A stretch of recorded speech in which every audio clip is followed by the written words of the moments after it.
How to download or install Canva on your laptop or PC. Hey guys, welcome back to this YouTube channel. Today I will show you that how can you download or install Canva on your PC or laptop. So let's get started. On this process, as you can also use your browser and search for canva.com. From here you can also use the Canva. So now to download or install application Canva on your PC or laptop, you'll have to just open Microsoft Store on your PC or laptop. So as you can simply go in the source field and search for Microsoft Store, and after you find it, you'll have to open Microsoft Store. Alright, so after you open the Microsoft Store, you'll got such interface. So from the top of the screen, in the source field, you'll have to search for Canva.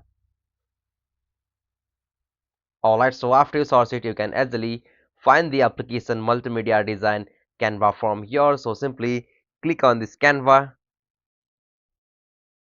Alright, so after you open the Canva here, you can easily click on this option install to install or download Canva application on your system. So simply click on this install option. Alright, so it's preparing to download, and after the download will complete, it will automatically install or download the Canva application on your PC. So after you install the application Canva from here, you can directly open that application from your system. So this is the easiest and simplest method. Hope you found this video helpful to you, and please don't forget to subscribe our YouTube channel for more quick and short tutorial like this. Thank you for watching this video. Have a nice day.